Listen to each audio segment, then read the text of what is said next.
Hey, what's up? It's Julie. I'm a lawyer and a former top law student and lecturer in communication studies. Today we're going to be looking at the tort of private nuisance.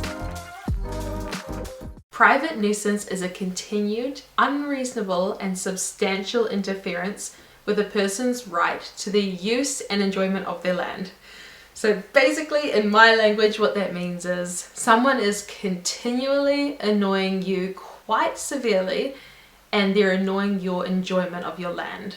So for example, if someone is playing loud music 24/7 and they're right next door to you and it is blasting into your property and your windows are shaking and your fireplace is rattling, then that could be considered an unreasonable and continued interference with your enjoyment of your land. There are 4 elements to this tort. The first is a state of affairs needs to be caused. The second is there needs to be an unreasonable interference with the use and enjoyment of the plaintiff's land. The third is the annoyance needs to come from the defendant's land. And the fourth one is it needs to cause damage to the plaintiff's land. In relation to element 1, a state of affairs, what that means is it needs to not be a single isolated incident. So if your neighbor has a huge party one night and it's absolutely crazy and it goes on till 6 a.m. and it's so loud, but that's a one-off, it doesn't normally happen, that wouldn't be a state of affairs. It's just a one-off. So you need to show that this thing is happening all the time. In the case of Matheson and the Northcote College board, there were pupils from the school constantly climbing the fence of the neighbouring property from the school, and they were trampling on the vegetable garden and just generally annoying the owners of the adjacent land. So that was considered a state of affairs because it was a natural and probable result of being so close to the school and also of the kids' behaviour that they were just going to do this again and again, and it was happening frequently. So that was considered a state of affairs that warranted private nuisance. In the case of Sedleigh-Denfield and O'Callaghan, the council put in a drain and this was put in negligently. So leaves kept coming in and eventually it clogged up the drain and it flooded and it got onto the neighbour's property. So although this was one incident where it flooded the neighbour's property, it was found that yes, it was a state of affairs because the drain was negligently put in. So it was always going to get clogged up with leaves. In relation to element 2, which is that there needs to be an unreasonable interference with the use and enjoyment of the plaintiff's land, there are 2 separate categories within this element. So the first one is if there is a direct injury caused to the land because of this private nuisance, then there is generally always a nuisance made out under this element.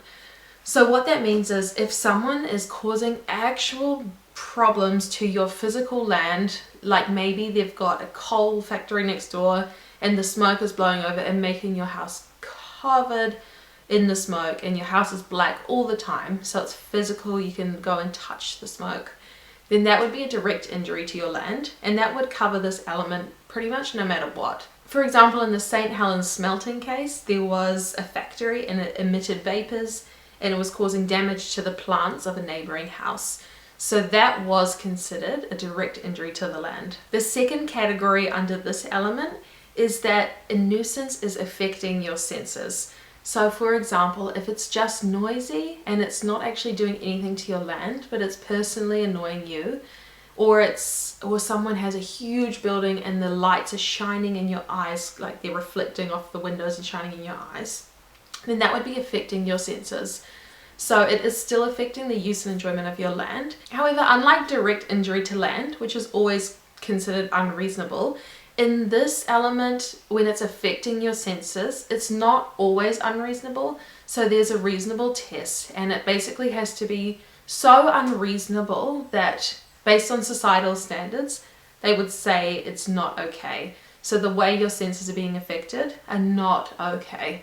So it's a little bit harder to prove that you're being unreasonably interfered with if you're having your senses affected. Generally, to have your senses affected, the courts want to see some sort of emanation. So what that means is maybe there's sound emanating from the neighbouring land onto your land, maybe there's light emanating, so again reflecting off a building and emanating into your land.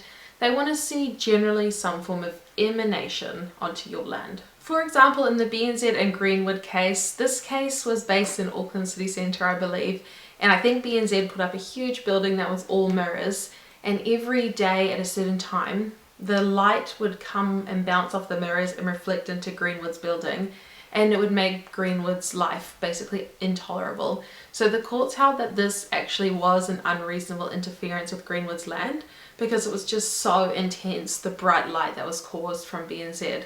So they had to expend a huge amount of money trying to fix this problem. In relation to the reasonable test and whether the courts will consider something affecting your senses as being unreasonable, they will look at the location of your property. So if you're in a quiet suburban neighborhood, it might be more unreasonable to have a super loud, crazy party house that's constantly making noise.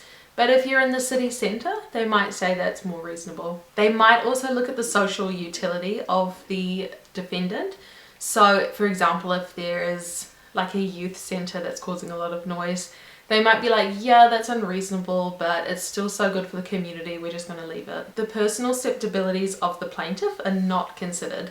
So it's a reasonable test. So it's what a reasonable person would not tolerate, not what you personally don't tolerate.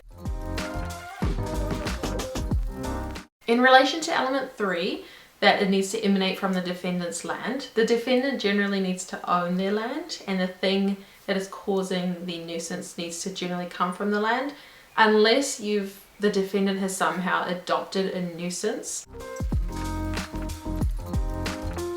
In relation to element 4, which is that it needs to damage the plaintiff's land, it means that the plaintiff has to have some sort of ownership over the land or possession over the land. For defences for this tort, there's no defence for being the first in time. So if you've been there for thousands of years, okay, that's a bit extreme, but if your company has been there in this location for a really long time and a newcomer comes into the neighbourhood and is like, hey, this is so unreasonable, then it doesn't matter that you've been there for a long time, that's no defence. And if you have some sort of legal or statutory authority to create the nuisance, you're generally exempt from this tort as well. For remedies, the courts generally want to offer damages because the courts don't really want to get involved in forcing you to do things outside of the court other than paying money. But if money won't adequately compensate you for the damage, then you might be able to get an injunction to stop the person from doing the action that they're doing. And like for all damages in tort, there needs to be foreseeable harm caused. So it can't be something outrageous that's happened and somehow cost you trillions of dollars worth of damage that was not foreseeable to the defendant. And also there needs to be causation. So your harm that you're suing for needs to be directly caused by the plaintiff's nuisance. That is the tort of private nuisance. If you would like to buy my personal study notes for this subject, there is a link in the description below to my website and how to do that. Please like and subscribe and see you next time. Bye.